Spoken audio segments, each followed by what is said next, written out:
الحمد لله حمدا كثيرا طيبا مباركا فيه نحمده ونستعينه ونستغفره ونعوذ بالله من شرور أنفسنا ومن سيئات أعمالنا من يهده الله فلا مضل له ومن يضلل فلا هادي له وأشهد أن لا إله إلا الله وحده لا شريك له وأشهد أن محمدا عبده ورسوله أرسله بالهدى ودين الحق ليظهره على الدين كله ولو كره المشركون اللهم صل على محمد وعلى آل محمد كما صليت على إبراهيم وعلى آل إبراهيم إنك حميد مجيد اللهم بارك على محمد وعلى آل محمد كما باركت على إبراهيم وعلى آل إبراهيم إنك حميد مجيد أما بعد فإن خير الكلام كلام الله وخير الهدي هدي محمد صلى الله عليه وسلم وشر الأمور محدثاتها وكل محدثة بدعة وكل بدعة ضلالة وكل ضلالة في النار أيها الإخوة والأخوات أوصيكم وإياي أولا بتقوى الله يا أيها الذين آمنوا اتقوا الله حق تقاته ولا تموتن إلا وأنتم مسلمون أعوذ بالله السميع العليم من الشيطان الرجيم إن أول بيت وضع للناس للذي ببكة مباركا وهدى للعالمين ബഹുമാന്യരായ സഹോദരങ്ങളെ, സത്യവിശ്വാസികളെ, വിശ്വാസിനികളെ, ലോകത്തിൻ്റെ സൃഷ്ടാവ് ജഗന്നിയന്താവായ അല്ലാഹു സുബ്ഹാനഹു വ തആലയുടെ നിയമനിർദ്ദേശങ്ങൾ പാലിച്ചുകൊണ്ട് ദീനുൽ ഇസ്ലാമിൻ്റെ കൃത്യമായ താൽപ്പര്യങ്ങൾ ഉൾക്കൊണ്ടുകൊണ്ട് ജീവിതത്തെ ചിട്ടപ്പെടുത്തി ക്രമീകരിക്കണമെന്ന ആമുഖമായി എന്നെയും തുടർന്ന് നിങ്ങളെ ഓരോരുത്തരെയും ഓർമ്മപ്പെടുത്തുകയാണ്, വസിയത്ത് നൽകുകയാണ്. അല്ലാഹു നമ്മെ അനുഗ്രഹിക്കുമാറാകട്ടെ. പള്ളിയിൽ ജുമാഅക്ക് വേണ്ടി വന്നിരിക്കുന്നവർ ശ്രദ്ധിക്കേണ്ടുന്ന കാര്യങ്ങളിൽ സുപ്രധാനമായ രണ്ട് കാര്യങ്ങൾ ഒന്നുകൂടെ ഇടക്കൊന്ന് ഓർമ്മപ്പെടുത്തുന്നത് നല്ലതാണല്ലോ. മുൻപിലെ സൊഫുകളിലേക്ക് കയറിയിരിക്കുക. അവിടെ ഇരിക്കുന്ന വഴികളിൽ ആളുകൾ കയറി വരുന്ന വഴിയാണ്, അവിടെ പ്രയാസങ്ങൾ ഉണ്ടാക്കാതിരിക്കാൻ ശ്രദ്ധിക്കുക. വന്ന് ഒതോടുകൂടെ പള്ളിയിൽ കയറിയ പലരും സുന്നത്ത് നമസ്കരിക്കാതെയാണ് പള്ളിയിലിരിക്കുന്നത്. എപ്പോൾ, പ്രത്യേകിച്ചും ജുമാഅക്കാണെങ്കിലും അല്ലെങ്കിലും പള്ളിയിൽ കയറിയാൽ ആരെങ്കിലും സുന്നത്ത് നമസ്കരിക്കാത്തവരുണ്ടെങ്കിൽ വേഗം എഴുന്നേറ്റ് നിസ്കരിച്ചിട്ടാണ് അവർ ഖുത്ബ ശ്രദ്ധിക്കേണ്ടത്. മറന്നുപോയവരുണ്ടെങ്കിൽ ഓർമ്മപ്പെടുത്തുക. ചാരിയിരിക്കുക എന്നത് ഉറങ്ങാൻ പറ്റുന്ന ഏറ്റവും സൗകര്യമുള്ള മാർഗ്ഗമാണ്. അത് ഒഴിവാക്കാൻ കഴിയുമോ എന്നത് ഓരോരുത്തരും അവനവൻ്റെ ആരോഗ്യകാര്യമായി ചിന്തിച്ചുകൊണ്ടാണ് ശ്രദ്ധിക്കേണ്ടത്. സഹോദരങ്ങളെ, പരിശുദ്ധമായ ഹജ്ജിൻ്റെ സമയമായി കൊണ്ടിരിക്കാം. നമ്മുടെ നാട്ടിൽ നിന്ന് 6000 കിലോമീറ്ററുകൾ താണ്ടി മക്ക എന്ന പുണ്യഭൂമിയിലേക്ക് ജനലക്ഷങ്ങൾ യാത്രയായിക്കൊണ്ടിരിക്കുക. കേരളത്തിൻ്റെ ആദ്യ യാത്രാസംഘങ്ങളൊക്കെ പുറപ്പെട്ടു. കണ്ണൂർ എയർപോർട്ടിൽ നിന്നുള്ള യാത്രാസംഘങ്ങൾ പുറപ്പെട്ടു. അവിടെ എത്തിപ്പെടാനും ഹജ്ജിമാരായ ആളുകൾക്ക് അവരുടെ കാര്യങ്ങളെല്ലാം സുഖകരമായി കൊണ്ടുപോകുവാനും പടച്ച റബ്ബ് തൗഫീഖ് നൽകുമാറാകട്ടെ. ആ ഒരു പുണ്യകർമ്മത്തിൻ്റെ കാര്യത്തിൽ, ഹജ്ജിൻ്റെ കാര്യത്തിൽ നമ്മുടെ സമൂഹം ഇനിയും ഉണരാൻ ഒരുപാടുണ്ട്. ഹജ്ജ് എന്ന വിളിക്കപ്പുറത്ത് കർമ്മം പൂർത്തീകരിക്കാൻ യോഗ്യരായ ഒരുപാട് പണക്കാരായ ആളുകൾ പാസ്പോർട്ട് കയ്യിൽ പിടിച്ചിരിക്കുന്നുണ്ട്. അവർ പോകുന്നില്ല. പോകണമെന്നൊരുപാട് പേർക്ക് ആഗ്രഹമുണ്ട്, അവരുടെ അടുത്ത് പോകാൻ പണമില്ല. ഇവിടെയാണ് ഓരോരുത്തരും ചിന്തിക്കേണ്ടത്, ഞാൻ എൻ്റെ ഉത്തരവാദിത്വമായ ഹജ്ജ്, ഞാൻ അതിന് യോഗ്യത ഉണ്ടോ? ഞാൻ അതിന് സമ്പത്ത് കൊണ്ടും കഴിവ് കൊണ്ടും ശേഷി കൊണ്ടും ഞാൻ യോഗ്യനാണോ? മറ്റെല്ലാം മാറ്റിവെച്ചുകൊണ്ട് അയാൾ ഹജ്ജിന് പുറപ്പെടണം. ഈ വർഷത്തെ അവസരങ്ങൾ കഴിഞ്ഞുപോയെങ്കിൽ നീയത്തോടുകൂടെ താല്പര്യത്തോടുകൂടെ നേരത്തെ തന്നെ അടുത്ത അവസരത്തിന് ഞാൻ ഉണ്ടാകണമെന്ന തീരുമാനം എടുക്കണം. അള്ളാഹുവിൻ്റെ ഖുർആനിൽ ഹജ്ജ് ചെയ്യണമെന്ന് പറഞ്ഞപ്പോൾ പറഞ്ഞ ആയത്ത് ശ്രദ്ധിച്ചിട്ടുണ്ടോ നിങ്ങൾ? ആര് ഹജ്ജ് ചെയ്യണമെന്ന് പഠിപ്പിച്ചു തന്നിട്ടുണ്ട്? വലില്ലാഹി അലന്നാസി ഹജ്ജുൽ ബൈതി മൻ ഇസ്തതാഅ ഇലൈഹി സബീലാ. സൂറത്തു ആല ഇംറാനിന്റെ 97-ാമത്തെ ആയത്ത്. വലില്ലാഹി അലന്നാസ്, മനുഷ്യരുടെ മേൽ അല്ലാഹുവിനോടുള്ള ബാധ്യതയാണ് ഹജ്ജുൽ ബൈത്ത്, ആ ഭവനത്തെ കരുതി പോവുക എന്നത്. മനിസ്തതാഅ ഇലൈഹി സബീല, മാർഗം കൊണ്ട് സാധ്യമായവരൊക്കെ പുറപ്പെടണം. വഴി കൊണ്ട് യാത്ര ചെയ്യാൻ ആരോഗ്യപരമായി സമ്പത്ത് കൊണ്ട് കഴിവുള്ളവരൊക്കെ അവിടേക്ക് ലക്ഷ്യമാക്കി പുറപ്പെടണം. അത് ജീവിതത്തിൽ അനിവാര്യമായ കർമ്മമായി ഖുർആൻ രേഖപ്പെടുത്തി. എന്തുകൊണ്ട്? ആ ഭവനത്തിലേക്ക് നിങ്ങൾ ഹജ്ജിന് പുറപ്പെടണം. അവിടെയാണ് കഅബാലയമുള്ളത്. ആ കഅബാലയത്തിന്റെ സവിശേഷത അടുത്ത ആയത്തിൽ പറഞ്ഞു, ഇന്ന അവ്വല ബൈത്തിൻ വുദിഅ ലിന്നാസ്, ആദ്യമായി മനുഷ്യർക്ക് വേണ്ടി നിർമ്മിക്കപ്പെട്ട ആരാധനാലയത്തിന്റെ ഭവനം അതാണ്. ലല്ലദീ ബിബക്കത മുബാറക, അനുഗ്രഹീതമായ മക്ക എന്ന രാജ്യത്താണ് അത് നിർമ്മിച്ചിട്ടുള്ളത്. വഹുദൻ ലിൽ ആലമീൻ, ലോകർക്കെല്ലാം സന്മാർഗത്തിൻ്റെ വിളക്കാകുന്നു ആ ഭവനം. അവിടേക്ക് ഇബ്രാഹിം നബി അലൈഹിസ്സലാമിൻ്റെ, ഇസ്മായിൽ നബി അലൈഹിസ്സലാമിൻ്റെ ആ നിർമ്മാണം പൂർത്തിയാക്കിയ ശേഷം അല്ലാഹു തആല ആ പ്രവാചകന്മാരോട്, ഇബ്രാഹിം നബിനോട് പറയുന്നുണ്ട്, വഅദ്ദിം ഫിന്നാസി ബിൽ ഹജ്ജ്, ഇബ്രാഹിം നബിയെ താങ്കൾ ഹജ്ജിന് വിളംബരം ചെയ്യണം, പ്രഖ്യാപിക്കണം. യഅ്തൂക അലാ കുല്ലി റിജാൽ, ലോകത്തിൻ്റെ ഏത് ഭാഗത്തുനിന്നും ഏത് മുക്കിലും ഏത് മൂലയിലാണെങ്കിലും അവിടേക്ക് ആളുകൾ വന്നെത്തിക്കൊണ്ടിരിക്കും. താങ്കൾ വിളിക്കണം, ക്ഷണിക്കണമെന്ന ഉത്തരവാദിത്വമുണ്ട്. എന്നിട്ട് അന്ന് തുടങ്ങിയതാണ്. ഇബ്രാഹിം നബി അലൈഹി ഇസ്ലാമിൻ്റെ കാലഘട്ടം കഴിഞ്ഞ് എത്ര വർഷങ്ങൾ കഴിഞ്ഞു. നമ്മൾ വിചാരിക്കുന്ന നബിതങ്ങളുടെ കാലത്ത് തുടങ്ങിയതല്ലത്. ആ വിളി അവിടെ നിന്ന് ആരംഭിച്ചു. കഅബാലയത്തിൻ്റെ ശ്രേഷ്ഠത നമ്മൾ മനസ്സിലാക്കുകയാണ്. ആദ്യമായി അള്ളാഹുവിനെ ആരാധിക്കാനുണ്ടാക്കിയ ആ ഭവനത്തിൻ്റെ സവിശേഷത, ആ നമസ്കാര സമയമൊഴിച്ചാൽ ബാക്കി എല്ലാ സമയത്തും അവിടെ തവാഫ് നടന്നുകൊണ്ടിരിക്കുക. എത്ര ഒരു അനുഗ്രഹീതമായ സമയമായിക്കൊണ്ട് നമുക്ക് ആ തവാഫിൻ്റെ സമയത്തെ കാണാൻ സാധിക്കും. ഇന്ന് കേരളത്തിൽ നിന്നല്ലെങ്കിൽ ഇന്ത്യ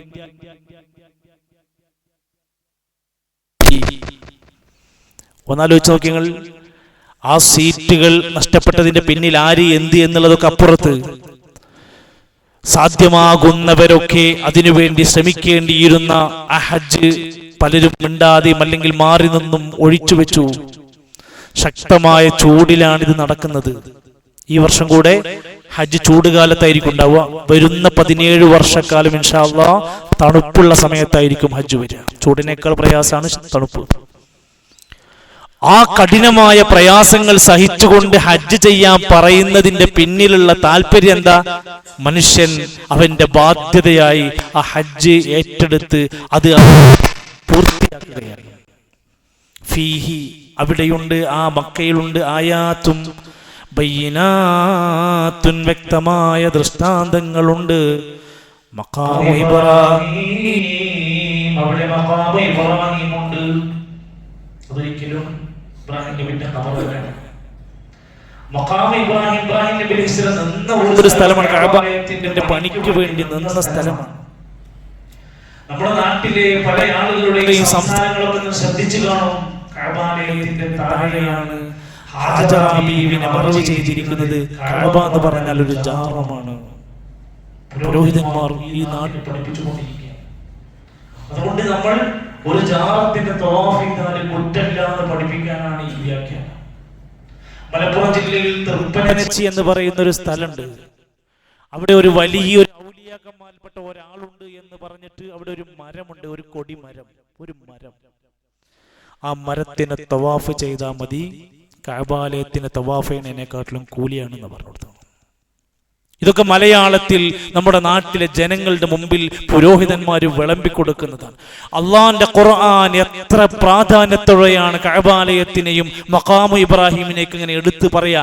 വമൻ ദഖലഹു കാന ആമിനാ, അവിടെ ആരെങ്കിലും പ്രവേശിച്ചാൽ അവൻ നിർഭയനായി. ഏത് രാത്രിയും ഏത് പകലും ഏത് കുട്ടിക്കും ഏത് പെണ്ണിനും പുറത്തിറങ്ങി നടക്കാൻ പറ്റുന്ന സുരക്ഷിത രാജ്യം. വമൻ ദഖലഹു കാന ആമിന, അവിടെ പ്രവേശിച്ചവൻ നിർഭയനാണെന്നത് അതിന്റെ സവിശേഷതയാണ്.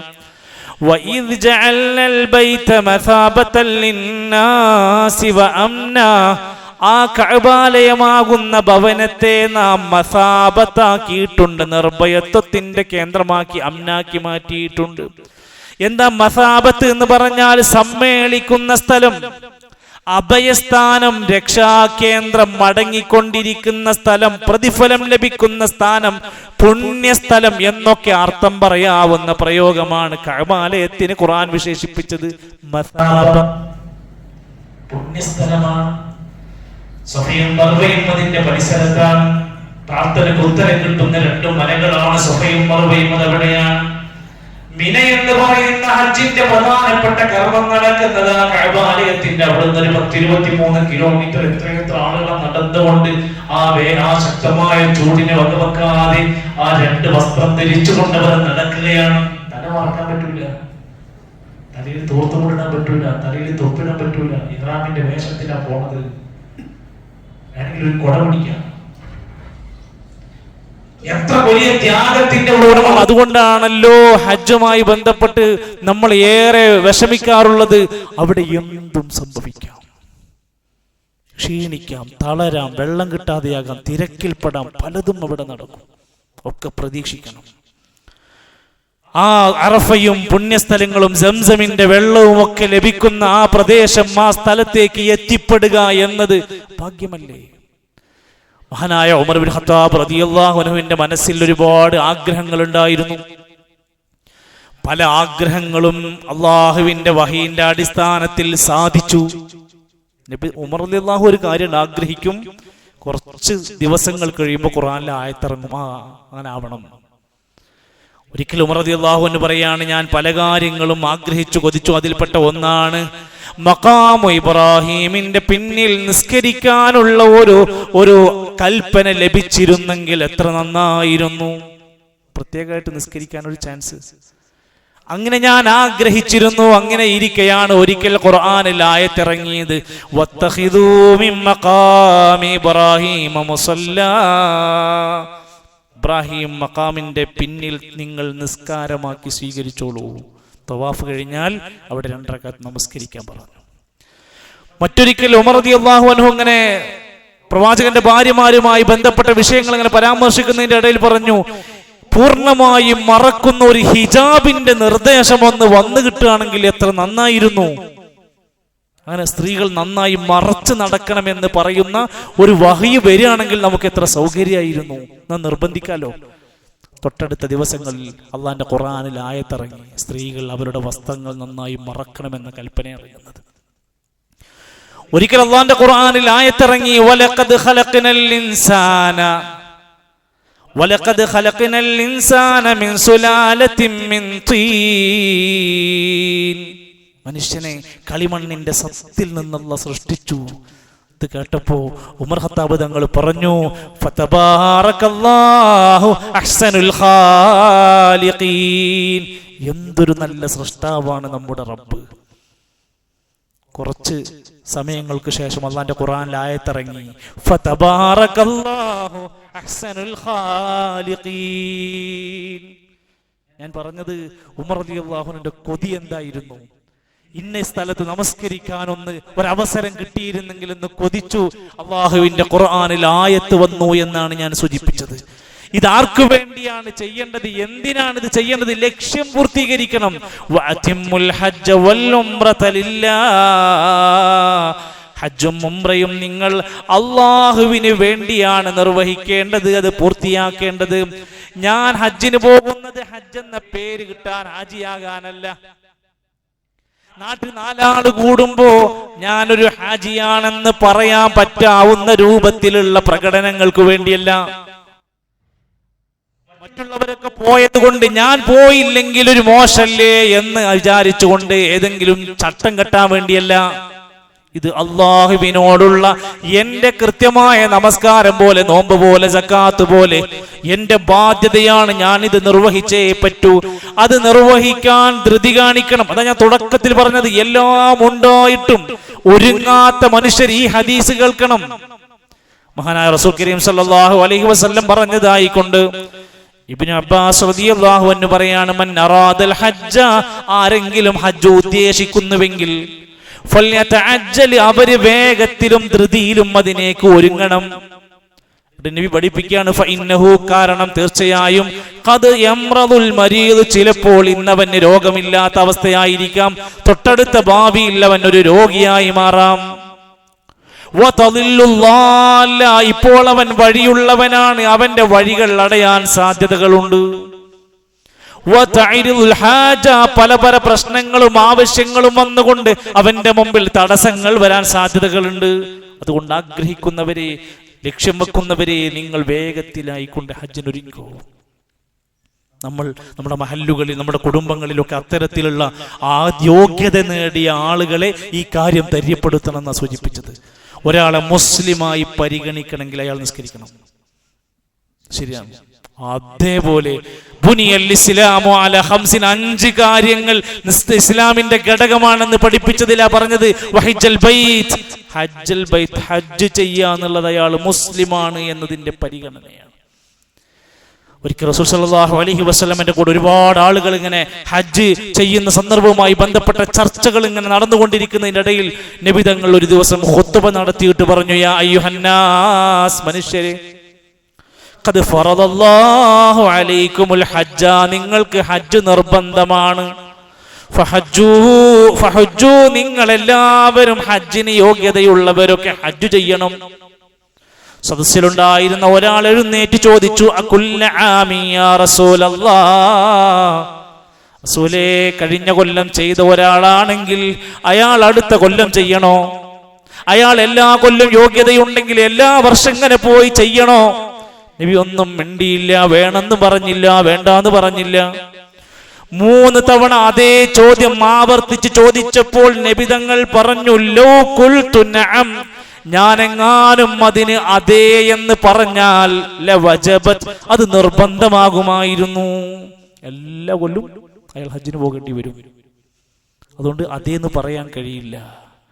വലം മസ്തതഅതും, അത് നിങ്ങൾക്ക് സാധ്യമാകില്ല. എന്തിന്? ഹദീസിന്റെ ഷറഹിൽ മഹാരഥന്മാരായ പണ്ഡിതന്മാർ പറഞ്ഞു, ജീവിതത്തിൽ ഒരിക്കലാണ് ഹജ്ജ് നിർബന്ധം. ചില ആൾക്കാർ ഹജ്ജ് കഴിഞ്ഞ് വന്നിട്ട് പറയും, കഴിഞ്ഞ കൊല്ലം പോയതാണ് ശരിയായി തോന്നുന്നില്ല. എന്താ ശരിയല്ലാത്തത്? അത് മിനയിൽ പോയി നിന്നപ്പോൾ ഞാൻ കുറച്ച് നേരം ഒതുല്ലാതെ ഇരുന്നു, അല്ലെങ്കിൽ ഞാൻ തവാഫ് ചെയ്യണതിൻ്റെ ഇടയിൽ ഞാൻ ഒരാളെ കൊണ്ട് കൈ തട്ടി, അങ്ങനെ എന്തെങ്കിലുമൊക്കെ കാരണം പറഞ്ഞിട്ട് അയാൾക്ക് ശരിയായില്ല എന്നുള്ള തോന്നലുണ്ടാവും. ശരിയായില്ല എന്ന തോന്നൽ വേണ്ട. അത് കബൂലാകാൻ വേണ്ടിയുള്ള പ്രാർത്ഥനകളാണ് നമുക്ക് വേണ്ടത്. ഒരാൾക്ക് ഇനിയും ഒരു ഹജ്ജിന് പോകണമെന്നുണ്ടെങ്കിലോ അയാൾക്ക് സുന്നത്താണ്, രണ്ടാമതൊന്നുകൂടെ പോകണമെന്നുണ്ടെങ്കിൽ സുന്നത്തായി അയാൾക്ക് ചെയ്യാം. നിർബന്ധം ഒരെണ്ണമാണ്. ഹജ്ജ് കഴിഞ്ഞ് വരുന്ന ആളുകൾ, ഉംറ കഴിഞ്ഞ് വരുന്ന ആളുകൾ, അവരോട് നമ്മൾ പറയണം, അയാൾ ഒരു പുതിയ വ്യക്തിയായി മാറണം.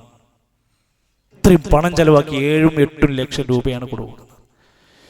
ദിവസങ്ങളോളം അവിടെ നടന്നു ക്ഷീണിച്ചും കഷ്ടപ്പെട്ടു വരികയാണ്. എന്നിട്ട് വീണ്ടും പലിശക്കാരനായി മാറാൻ പാടില്ല, വീണ്ടും ഏഷണിക്കാരനായി മാറാൻ പാടില്ല, വീണ്ടും നമസ്കാരം മുടക്കുന്നവനായി, ഇസ്ലാമിക കർമ്മങ്ങൾ ശ്രദ്ധിക്കാത്തവനായി, നാട്ടിൽ തോന്നിവാസം പറഞ്ഞു നടക്കുന്നവനായി മാറാൻ പാടില്ല. അയാൾ ചെയ്ത കർമ്മത്തിന്റെ എല്ലാ ഫലവും നഷ്ടപ്പെട്ടു.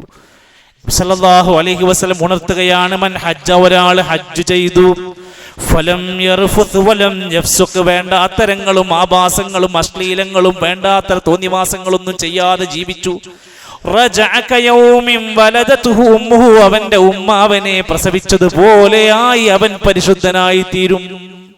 മോശമാകാൻ പാടില്ല. ഹജ്ജ് കഴിഞ്ഞിട്ട് പിന്നെയും പഴയ തോന്നിവാസങ്ങളിലേക്ക് പോകാൻ പാടില്ല. പൂർണ്ണമായ തൗബ ചെയ്ത് നന്നായി മടങ്ങുന്നവരാണ്. ഉംറ കഴിഞ്ഞ് വന്ന ഒരുപാട് ആളുകളുണ്ട്, പ്രത്യേകിച്ച് ഒരു മാറ്റമില്ല, യാതൊരു മാറ്റവും അവരുടെ ജീവിതത്തിൽ സുന്നത്തിന്റെ കാര്യത്തിൽ വരുന്നില്ല, സംസാരത്തിൽ വരുന്നില്ല, കുടുംബത്തിൽ വരുന്നില്ല. ഏതോ ഒരു നാട്ടിലേക്ക് ടൂർ പോയി, ആ ടൂർ കഴിഞ്ഞ് നാട്ടിലേക്ക് തിരിച്ചു വന്ന പോലെയാണ്. കേവല ചടങ്ങിനപ്പുറത്ത് നാട്ടിൽ ഞാൻ കുറെ ഉംറ ചെയ്തു, ഞാൻ 10 ചെയ്തു, ഞാൻ 20 ചെയ്തു എന്ന് പറയാൻ വേണ്ടി മാത്രം പോയി വന്ന കുറെ ആൾക്കാരുണ്ട്. വെറുതെയാണ്. അവരുടെ പ്രതിഫലവും അവരുടെ നീയത്തും നഷ്ടത്തിലാണ്. അവർക്ക് ആഗ്രഹിക്കുന്നവർ അതിന്റെ വൃത്തിയായി അത് ചെയ്ത് പുറപ്പെട്ട് മടങ്ങി ജീവിതം കൊണ്ട് തെളിയിക്കണം, ഞാൻ ഉംറ കഴിഞ്ഞിട്ടുണ്ട്, ഞാൻ ഹജ്ജ് കഴിഞ്ഞ ഒരാളാണ്. നബി സല്ലല്ലാഹു അലൈഹി വസല്ലം പഠിപ്പിച്ച നിഷ്കളങ്കമായി ആത്മാർത്ഥമായി ഹജ്ജ് ചെയ്താൽ എന്താണ് അവന് കൊടുക്കാൻ പറ്റുക? സ്വർഗ്ഗാണ് കൊടുക്കുക. വൽ ഹജ്ജുൽ മബ്റൂർ ലൈസ ലഹു ജസാഉൻ ഇല്ലൽ ജന്ന. സ്വർഗ്ഗമല്ലാതെ മറ്റൊരു പ്രതിഫലവും അവന് പറയാനില്ല. സ്വർഗം തരുന്ന വാഗ്ദാനം ചെയ്ത സംഭവമാണ്. നബി സല്ലല്ലാഹു അലൈഹി വസല്ലമയുടെ കാലഘട്ടത്തിലെ സ്ത്രീകളായവർ, അവർ പുരുഷന്മാരൊക്കെ അങ്ങനെ യുദ്ധത്തിനും മറ്റു പല ദഅവാ പ്രവർത്തനങ്ങൾക്കും ഓടിപ്പാടി നടക്കുമ്പോൾ അവർക്ക് ജിഹാദിന്റെ പ്രതിഫലമുണ്ട്. സ്ത്രീകൾ വന്ന് ചോദിച്ചു, നബിയെ, ഞങ്ങൾക്കൊരു ജിഹാദ് ചെയ്യാൻ വല്ല മാർഗവുമുണ്ടോ? ആയിഷ റളിയല്ലാഹു അൻഹ ചോദിക്കുകയാണ്, യാ റസൂലല്ലാഹ്, നറൽ ജിഹാദ അഫ്ളൽ അമൽ, നബിയെ, ഏറ്റവും ശ്രേഷ്ഠമായ അമലാണ് ജിഹാദ്. അഫലാ നുജാഹിദു, ഞങ്ങൾക്ക് ജിഹാദിനൊരു അവസരം തരാമോ, പറയാമോ? ഫഖാല, നബി തങ്ങൾ പറഞ്ഞു, ലകുന്ന അഫ്ളലുൽ ജിഹാദ് ഹജ്ജും മബ്റൂർ, ഏറ്റവും പുണ്യകരമായ ഹജ്ജ് സ്ത്രീകളെ നിങ്ങൾക്കുള്ള ജിഹാദാണ്. സഹോദരിമാർക്ക് ലഭിക്കുന്ന ഏറ്റവും ശ്രേഷ്ഠമായ അവസരമാണ്. മെഹ്റമിന്റെ കൂടെ ഹജ്ജ് നിർവഹിക്കാൻ പ്രത്യേകമായി ശ്രദ്ധിക്കുക. ചിലർ ചെയ്യണമെന്ന് വിചാരിച്ച് ഒരുപാട് കാലം നീണ്ടുപോയി, പ്രായം ഒരുപാടായി, പണമുണ്ട്, പാസ്പോർട്ട് ഉണ്ട്, രേഖകളുണ്ട്, എല്ലാം റെഡിയാണ്.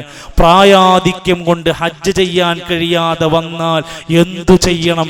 ഉലമാക്കന്മാർ പറഞ്ഞു, ആരോഗ്യമുള്ള മക്കൾ പോയി ഹജ്ജ് ചെയ്യണം. ആരറിയാൻ? വാപ്പ മരിച്ച് ഉമ്മ മരിച്ചിട്ട് 4 മൗലൂദും 10 റാത്തീബും കുറച്ച് ചോറും തീറ്റിപ്പിച്ചാൽ വാപ്പാനോടുള്ള കടമ കഴിഞ്ഞു എന്ന് വിചാരിക്കണ ആരെങ്കിലും ഉണ്ടെങ്കിൽ ഹദീസുകൾക്ക്.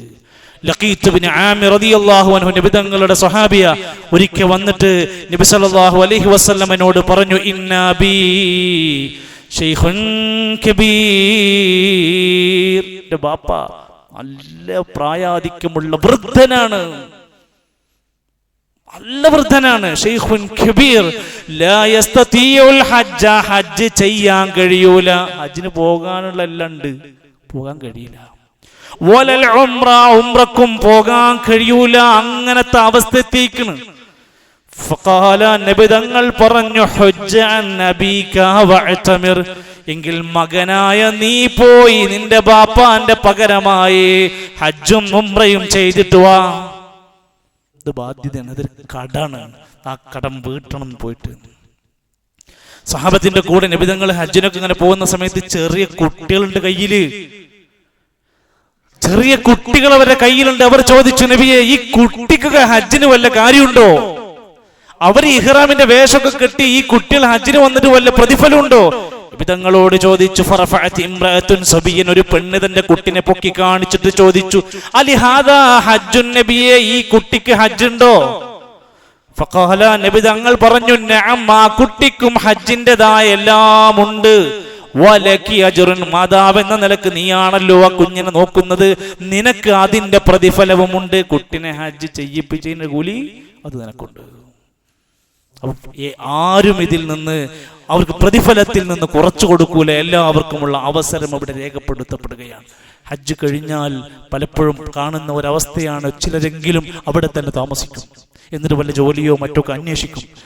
ഇസ്ലാമികമായി ചരിത്രം പറയുകയാണ്, നബി സല്ലല്ലാഹു അലൈഹി വസല്ലമയുടെ കാലഘട്ടത്തിൽ അവിടെ ഉഖാദ്, ദുൽമജാസ്, മജന്ന പോലെയുള്ള വലിയ വലിയ മാർക്കറ്റുകൾ ഉണ്ടായിരുന്നു.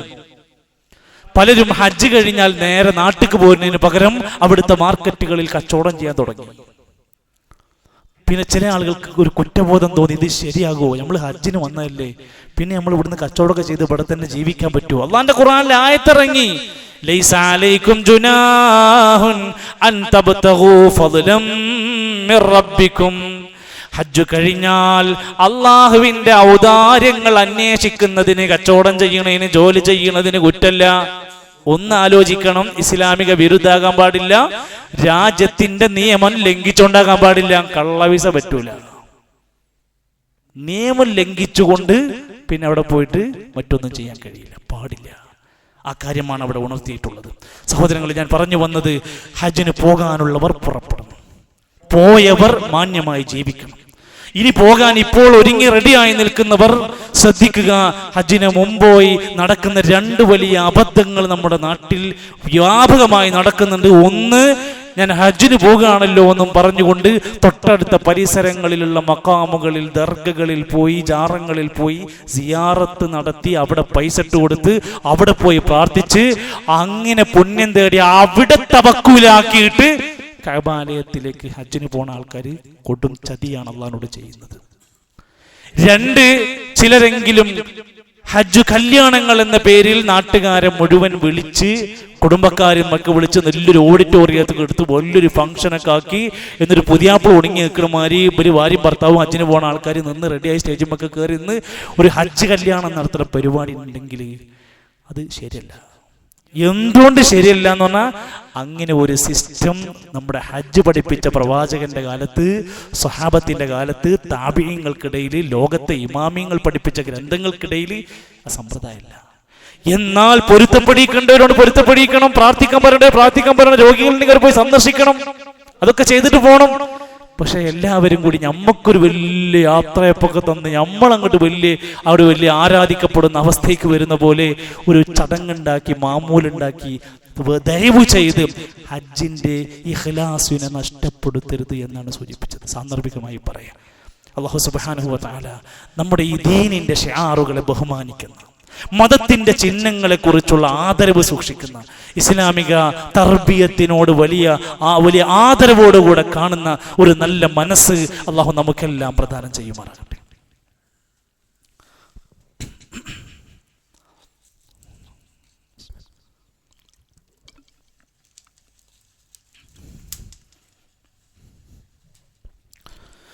അൽഹംദുലില്ലാഹി റബ്ബിൽ ആലമീൻ والعاقبة للمتقين ولا عدوان إلا على الظالمين والصلاة والسلام على رسوله الأمين وعلى آله وصحبه أجمعين أيها الإخوة والأخوات أوصيكم وإياي ثانيا بتقوى الله.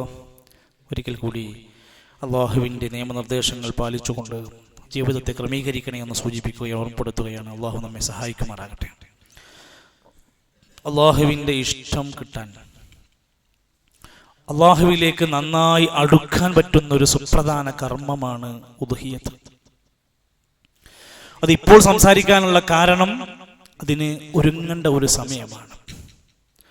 ഉദ്ഹിയ്യത്തും ബലിയറുക്കുക എന്ന കാര്യം ബലിപെരുന്നാളിന്റെ തലേ ദിവസം ഒരുങ്ങേണ്ട ഒരു കാര്യമല്ലാത്തത് കൊണ്ട് നേരത്തെ ജനങ്ങളെ ഓർമ്മപ്പെടുത്തേണ്ട ആവശ്യമുണ്ട്. ഇന്ന് സമൂഹത്തിൽ പലരും അശ്രദ്ധരാണ്. നേരത്തെ പറഞ്ഞ പോലെ തന്നെ ഒന്നോ രണ്ടോ ഉരുവിനെ മേടിച്ച് സ്വന്തമായി അറവ് നടത്താൻ കഴിവുള്ളവർ പോലും ഷെയർ പോലും കൂടാതെ നടക്കുന്ന ആളുകൾ നമ്മുടെ നാട്ടിലുണ്ട്. അവർ സ്വയം അവരുടെ ഈമാനും അവരുടെ മനസ്സും അവരുടെ പിശുക്കൊക്കെ സ്വയം ചിന്തിക്കേണ്ട സമയമാണ്. മുസ്ലിം നാമധാരികളായ ചില ആളുകൾ ചാനലുകളിലും പ്രോഗ്രാമുകളിലും ഒക്കെയായി ഉദ്ഹിയ്യത്ത് വേണ്ടെന്ന് പറഞ്ഞ് നടക്കുന്ന വേറെ ചില വിവരം കുറഞ്ഞ മനുഷ്യന്മാരുണ്ട്. ഫിത്തിനകളുമായി നടക്കുന്ന ആളുകൾ, അവരെ നമ്മൾ ശ്രദ്ധിക്കുക. അള്ളാന്റെ ഖുർആനിന് എതിരാണ് അവർ പഠിപ്പിച്ചുകൊണ്ടത്. നമ്മൾ ഉദ്ഹിയ്യത്ത് അറക്കേണ്ട ആവശ്യമൊന്നുമില്ല, അങ്ങനൊന്നും പടച്ചോൻ പറയില്ല എന്ന് പറഞ്ഞ് നടക്കുന്ന ഫിത്നകളുണ്ട്. അത് നമ്മൾ ഓർമ്മിക്കാൻ വേണ്ടി പറയാം. ഇത് അള്ളാഹുവിന് വേണ്ടി നമ്മൾ നൽകേണ്ടുന്ന പ്രധാനപ്പെട്ട ഒരു ഇബാദത്താണ്. ഖുർആനിലെ ഏറ്റവും ചെറിയ സൂറത്തുകളിൽ ഒന്നാണല്ലോ ഇന്നാ അഅ്തൈനാക്കൽ കൗസർ. ആ സൂറത്തിൽ അല്ലാഹു തആല പഠിപ്പിച്ചു, ഇത് റബ്ബിന് വേണ്ടി ഫസ്വല്ലി ലിറബ്ബിക വൻഹർ, റബ്ബിന് വേണ്ടി ബലിയറുക്കുക, റബ്ബിന് വേണ്ടി നിസ്കരിക്കുക. പ്രവാചകന്റെ പേരിൽ ബലിയർക്കാൻ പാടില്ല, മുഹിയുദ്ദീൻ ഷെയ്ഖിന്റെ പേരിൽ അറക്കാൻ പാടില്ല, ബദരീങ്ങളുടെ പേരിൽ അറവർത്താൻ പാടില്ല. അവരുടെ തൃപ്തിക്കും പൊരുത്തത്തിനും വേണ്ടി ബലി അറുക്കാൻ പാടില്ല. അള്ളാഹ്ക്ക് വേണ്ടിയാണ് ആ ഇബാദത്ത് ചെയ്യേണ്ടത്. അള്ളാഹിന്റെ പൊരുത്തം പ്രതീക്ഷിച്ചാണ് നമ്മളത് ചെയ്യേണ്ടത്. ആ മൃഗത്തിന് പോലും ഇസ്ലാമിന്റെ പരിഗണന എത്ര ഉണ്ടെന്നറിയോ?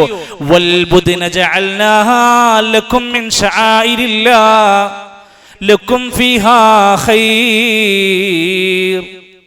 ഹജ്ജ് എന്ന അധ്യായത്തിന്റെ 36-ാമത്തെ ആയത്തിൽ അല്ലാഹ് പറയാണ്, ബലിമൃഗങ്ങൾ നിങ്ങൾക്കുള്ള അള്ളാഹുവിന്റെ അടയാളങ്ങളാണ്, അതിൽ നിങ്ങൾക്ക് ധാരാളം ഖൈറുണ്ട്. നിങ്ങൾ ആ ബലിമൃഗങ്ങൾക്കൊരു ബഹുമാനം കൊടുക്കണം. നല്ല പരിഗണന. അള്ളാന്റെ ചിഹ്നങ്ങളെ ആരെങ്കിലും ബഹുമാനിച്ചാൽ അവന്റെ കൽബിൽ തഖ്വയുണ്ടെന്നതിന്റെ അടയാളമാണ്. നല്ല മൃഗത്തെ ആരോഗ്യമുള്ള മൃഗത്തെ തെരഞ്ഞെടുത്ത് അതിന് നല്ല പരിചരണം കൊടുക്കൽ അതിനോടൊരു ബഹുമാനമാണ്. അത് അള്ളാഹുവിന് മാത്രമാണ് കൊടുക്കേണ്ടത് എന്ന് ഖുർആൻ തന്നെ, ഖുൽ ഇന്ന സ്വലാത്തി വനുസുകി വമഹ്യായ വമമാതി ലില്ലാഹി റബ്ബിൽ ആലമീൻ. നിസ്കാരത്തിൽ വജ്ഹത്ത് ഓതുമ്പോൾ നമ്മൾ പറയുന്ന വാക്കാണ് എൻ്റെ നിസ്കാരം, എൻ്റെ ബലികർമ്മങ്ങൾ എല്ലാം അള്ളാഹ്ക്കുള്ളതാണ്. അത് പടച്ചോൻ കൊടുക്കാനുള്ളതാണ്. അതിൻ്റെ ഇറച്ചി എത്ര ഉണ്ട്, അതിന്റെ പൂട എത്ര ഉയർന്നിട്ടുണ്ട്, കൊമ്പെത്ര പൊങ്ങിയിട്ടുണ്ട്, ഇതൊന്നല്ല പ്രധാനം. അതിന്റെ ഇറച്ചിയും അതിന്റെ മാംസവും ഒന്നുമല്ല പ്രധാനം. അതൊക്കെ വേണം, അതൊന്നല്ല ഈ പ്രാധാന്യം കൊടുക്കേണ്ടത്. എന്തിനാ? അല്ലാഹു തആല ആ വിഷയത്തിൽ പറഞ്ഞ അതിന്റെ മാംസത്തിനല്ല പ്രാധാന്യം കൊടുക്കുന്നത്, വലാ ദിമാഉഹ അതിന്റെ രക്തത്തിനല്ല, വലാകിൻ യനാലുഹു തഖ്വാ മിൻകും. ചെയ്യുമ്പോ ഒരു ഷെയർ കൂടുമ്പോ ഇതിന് ഒരുങ്ങുമ്പോ നിന്റെ മനസ്സിന്റെ തഖ്വ എന്താണ്? നിന്റെ മനസ്സിന്റെ നിയ്യത്ത് എന്താണ്? നീ അതിനു വേണ്ടി എന്ത് ശ്രമമാണ് നടത്തിയിട്ടുള്ളത്? അപ്പോഴാണ് ആ നിയ്യത്ത് നഷ്ടപ്പെടുമ്പോഴാണ് ചില ആളുകൾ ഇങ്ങനെ പറഞ്ഞു കൊടുക്കും, ഞാൻ നമ്മളെ നാട്ടിൽ 3 അറുത്തു. ഇതിങ്ങനെ എന്തിനിടക്കിടക്കയാൾ പറയണത്? ഞാൻ അങ്ങനത്തെ ഒരാളാന്ന് പറയാൻ വേണ്ടിയിട്ടാണ്. അത് വേണ്ട. എന്റെ മൃഗം നമ്മ മഹല്ലിൽ 10-20 അറുത്തുവെങ്കിലും എന്റെ മൃഗമാണ് അതിൽ എടുപ്പുള്ള മൃഗം. എന്തിനാണ് അയാൾ പറയണത്? ഞാനാണ് അതിൽ കാര്യമായിട്ട് കേമൻ എന്ന് പറയാൻ വേണ്ടിയിട്ടാണ്. അത് വേണ്ട. വേറെ ചില ആളുകൾ പറയും, ഈ നാട്ടിൽ കുറെ മനുഷ്യന്മാരുണ്ട്, ഓരൊന്നും അറിവിന് കൂടുന്നില്ല, ഞാനുണ്ടല്ലോ, ഞാൻ 20-ാം വയസ്സ് മുതൽ ചെയ്യാൻ തുടങ്ങിയതാന്നൊക്കെ പറഞ്ഞ അയാൾ കൂടിയതിന്റെ മഹത്വം അങ്ങനെ പറഞ്ഞുകൊണ്ടിരിക്കും. ഇതൊന്നും വേണ്ട. ഇതൊക്കെ ഒരു കാട്ടലാണ്. നമുക്കിതിന്റെ ഏറ്റവും ആത്മാവ്, അന്തസത്ത, ഞാൻ എൻ്റെ റബ്ബിന് വേണ്ടി ആത്മാർത്ഥമായി തഖ്വയോടെ അത് ചെയ്യുക. അതുകൊണ്ടാണ് ഫസ്വല്ലി ലിറബ്ബിക വൻഹർ എന്ന ആയത്ത് വിശദീകരിച്ചപ്പോൾ അബ്ദുറഹ്മാൻ നാസിർ സഅദി റഹ്മത്തുള്ളാഹി അലൈഹി പറഞ്ഞു, ഖസ്സഹാതൈനിൽ ഇബാദതൈനി ബിദ്ദിക്ർ. ഈ ആയത്തിൽ അല്ലാഹു 2 ഇബാദത്ത് പഠിപ്പിച്ചു. ലിഅന്നഹുമാ മിൻ അഫ്ദലിൽ ഇബാദാതി വഅജല്ലിൽ ഖുർബാത്ത്. അല്ലാഹുവിലേക്ക് അടുക്കാനുള്ള ഏറ്റവും നല്ല 2 ഇബാദത്ത്. ഒന്ന് നിസ്കാരം, 2 അവിടുന്ന് ബലികർമ്മം പഠിപ്പിച്ചു. നിസ്കാരം കഴിഞ്ഞിട്ട് ബലിനെ പറ്റി പഠിപ്പിച്ചു. ഈ ബലി നടത്തുമ്പോൾ അല്ലാഹുവിലേക്ക് ഒരു മനുഷ്യൻ നന്നായി അടുക്കുന്നുണ്ട്. അവൻ പണം പുറത്തേക്ക് കൊണ്ടുവരികയാണ്, അവന്റെ പിശുക്ക് മാറ്റാണ്. നമ്മള് ഫിത്ർ സക്കാത്ത് കൊടുക്കണ പോലെ ബലി പെരുന്നാളിന്റെ മുമ്പുള്ള നമ്മുടെ പിശുക്ക് മാറ്റാനുള്ള വലിയ ഒരു ഖുർബത്തിന്റെ മാർഗമാണ് ഉളഹിയ്യത്ത്. കഴിവുള്ളവരൊക്കെ അതിൽ പങ്കാളിയാവണം. നമ്മളിപ്പോൾ നമ്മുടെ മനസ്സിൻ്റെ ഉള്ളിലേക്ക് ഓടി വരുന്നത് ഞാൻ യോഗ്യനല്ല, ഞാനായിട്ടില്ല. മാസം 20,000 30,000 വരുമാനമുള്ളവന് ഇപ്പോഴും പറയണത് ഞാനായിട്ടില്ല എന്നാണ്. അക്കൗണ്ടിൽ കൊല്ലങ്ങളായി ലക്ഷക്കണക്കിന് രൂപ കയ്യിലുണ്ടായിട്ടും ഉളുഹിയ്യത്തിന് അയാൾ പേര് കാണാനില്ല എങ്കിൽ നമ്മൾ പരിശോധിക്കുക. റസൂൽ സല്ലല്ലാഹു അലൈഹി വസല്ലം പഠിപ്പിച്ച ഹദീസ്, മൻ വജദ സഅതൻ, ഒരാൾക്ക് കഴിവുണ്ട്, ശേഷിയുണ്ട്, തറക്കാനുള്ള ഫലം യുലഹി, എന്നിട്ട് അയാൾ അതിൽ പങ്കാളിയായില്ലെങ്കിൽ അവൻ നമ്മുടെ ഉലുഹിയ്യത്തിന് പങ്കെടുക്കാത്തവനാണെങ്കിൽ അവൻ നമ്മുടെ മുസല്ലകളിൽ വരാതിരിക്കട്ടെ, പങ്കെടുക്കാതിരിക്കട്ടെ. ഉലുഹിയ്യത്തുമായി ബന്ധപ്പെട്ട ഹദീസുകൾ എത്രയോ കാണാൻ സാധിക്കും. അതിൽ പങ്കെടുക്കാൻ പ്രേരിപ്പിക്കുന്ന, പ്രോത്സാഹിപ്പിക്കുന്ന ഒട്ടനേകം സംഭവങ്ങൾ. സ്വന്തം ജീവിതത്തിന്, കുടുംബത്തിന് ജീവിക്കാനുള്ള വരുമാന മാർഗം കഴിഞ്ഞ് ഒരാടിനെ അറവ് നടത്താനുള്ള കഴിവുള്ളവനൊക്കെ അതിൽ പങ്കാളിയാവണം. ആടാണെങ്കിൽ ഒരാൾ ഒറ്റക്കതിനെ അറുക്കണം, മാടാണെങ്കിൽ 7 ആൾ വരെ കൂടി നമുക്ക് അറവിൽ പങ്കാളിയാകാൻ സാധിക്കും. അതാണ് നോക്കേണ്ടത്. ആദ്യം നമ്മൾ പരിഗണിക്കേണ്ടത് ഞാൻ ഒറ്റക്കൊരെണ്ണത്തിന് അറവ് നടത്താൻ പറ്റുമെന്ന് ആദ്യം നമ്മുടെ മനസ്സിലേക്ക് വേണ്ട. അതാണ് ഷെയർ അല്ല. എനിക്ക് ഒറ്റക്കൊരു വലിയ മാടിന് അറവ് നടത്താൻ പറ്റുമോ? വലിയ കാര്യമായി. എനിക്ക് ഒറ്റക്കൊരു ആടിനെ ഇറക്കാൻ കഴിയുമോ? നമ്മുടെ മഹലിൽ ഇൻഷാ അല്ലാഹ് 13,000 രൂപയാണ് ഒരു ആടിന് ഷെയർ കൊടുക്കുന്നത്.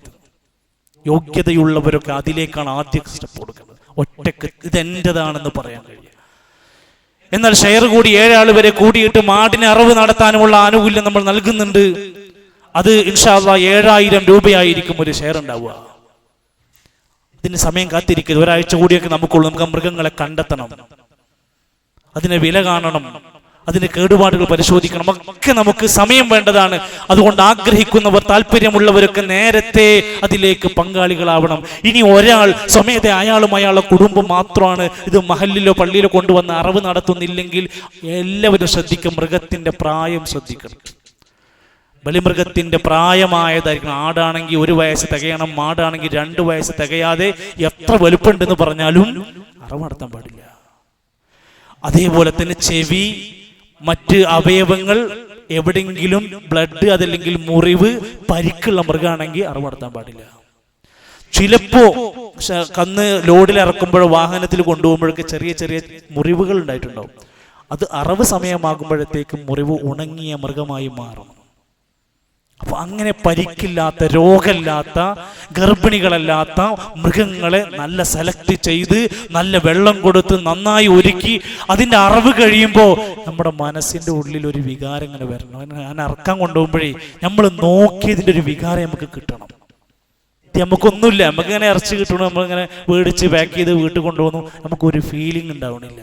നമ്മുടെ ഒരു പ്രിയപ്പെട്ടതിനെ അറിവ് നടത്തി എന്നുള്ള ഫീലിംഗ് ഉണ്ടാവാൻ പരമാവധി ശ്രമിച്ചാൽ നമുക്കതൊരു വലിയ പാഠമായി മാറും. അല്ലാഹു സുബ്ഹാനഹു വ തആല ഈ വരുന്ന ഉദ്ഹിയത്തിലും അതിൻ്റെ അനുബന്ധമായ കർമ്മങ്ങളിലൊക്കെ പങ്കാളികളാവാനും പെരുന്നാളിൻ്റെ സന്തോഷങ്ങളിലൊക്കെ ഉൾക്കൊള്ളാനും ഒക്കെ അല്ലാഹു നമുക്കെല്ലാം തൗഫീക്ക് നൽകുമാറാകട്ടെ. 2 സുപ്രധാന കാര്യങ്ങൾ കൂടെ രക്ഷിതാക്കളെ ഓർമ്മപ്പെടുത്തുകയാണ്. ഒന്ന്, നമ്മുടെ കുട്ടികൾ വലിയ നന്മയോടെ ദീനിൻ്റെ താല്പര്യങ്ങൾ ഉൾക്കൊണ്ടുകൊണ്ട് വലിയ ദൂരം യാത്ര ചെയ്ത് നമ്മുടെ പ്രോഗ്രാമുകളിലൊക്കെ പങ്കെടുത്തു.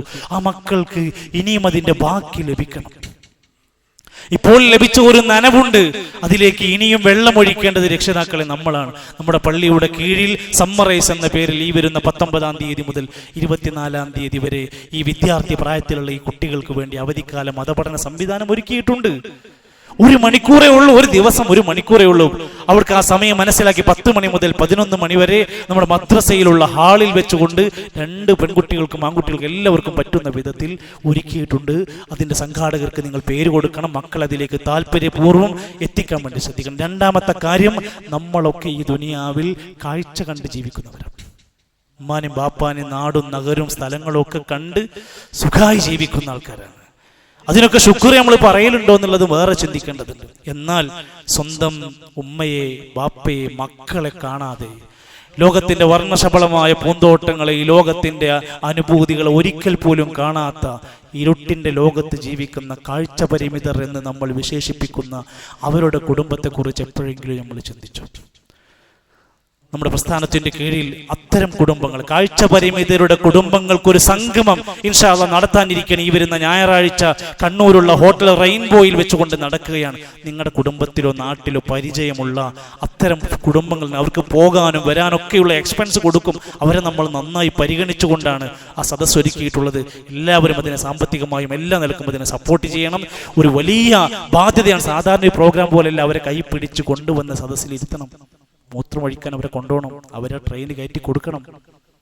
എന്തിനാണ്? അവർക്ക് ദീന് കിട്ടണം, അവർക്ക് ഇസ്ലാം കിട്ടണം, അവർക്ക് പ്രതീക്ഷ കിട്ടണം, അവർക്ക് സ്വർഗത്തിന്റെ അനുഭൂതികളുടെ കാഴ്ച കാണാൻ പറ്റണം. അതിന് ഉത്തരവാദിത്വം നമുക്കുണ്ട്.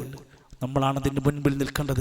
അള്ളാഹു നമ്മെ സഹായിക്കുമാറാകട്ടെ. നന്മയുടെ എല്ലാ വഴികളിലും വരാനും അവരോടൊപ്പം അത്തരത്തിലുള്ള ദീനിയായ നല്ല സംരംഭങ്ങളിലൊക്കെ സഹായകമാകാനും അള്ളാഹു നമുക്ക് സന്മനസ് പ്രദാനം ചെയ്യുമാറാകട്ടെ. നമ്മുടെ സഹോദരങ്ങൾ രോഗികളായ പലരുമുണ്ട്. അള്ളാഹു എല്ലാവർക്കും ശിഫ പ്രദാനം ചെയ്യുമാറാകട്ടെ. മരണപ്പെട്ടു പോയ നമ്മുടെ എല്ലാ സഹോദരങ്ങൾക്കും അള്ളാഹു മഗ്ഫിറത്തും മർഹമത്തും നൽകുമാറാകട്ടെ. പ്രിയപ്പെട്ട നമ്മുടെ ഒരുപാട് സഹോദരങ്ങളുടെ മാതാപിതാക്കൾ 6 അടി മണ്ണിലാണ്. അള്ളാഹുവേ, നീ അവർക്ക് മഗ്ഫിറത്തും മർഹമത്തും നൽകി ബർസഖിന്റെ ലോകത്ത് സ്വർഗ സ്വർഗത്തിന്റെ കാഴ്ചകൾ നൽകണേ റഹ്മാനെ. അള്ളാഹുവേ ഞങ്ങളുടെ മക്കളെ സ്വാലിഹീങ്ങളാക്കി തരണമേ. ഞങ്ങളുടെ ജീവിതത്തിന്റെ എല്ലാ മേഖലകളിലും ഖൈറും ബറക്കത്തും പ്രദാനം ചെയ്യണമേ. അള്ളാഹുവേ ഞങ്ങളുടെ സദുദ്ദേശങ്ങളെല്ലാം നീ പൂർത്തീകരിച്ചു തരണമേ. അല്ലാഹുമ്മ റബ്ബനാ തഖബ്ബൽ മിന്നാ ഇന്നക അൻതസ് സമീഉൽ അലീം. അല്ലാഹുമ്മ ഗ്ഫിർ ലിൽ മുഅ്മിനീന വൽ മുഅ്മിനാത്ത് വൽ മുസ്ലിമീന വൽ മുസ്ലിമാത്ത് അൽ അഹ്യാഇ മിൻഹും വൽ അംവാത്ത്. اللهم أعز الإسلام والمسلمين وأذل الشرك والمشركين. اللهم رب اجعل هذا البلد آمنا مطمئنا. اللهم تقبل توبتنا واغفر ذنوبنا. اللهم توفنا مسلمين وألحقنا بالصالحين. وصلى الله على نبينا محمد والحمد لله رب العالمين.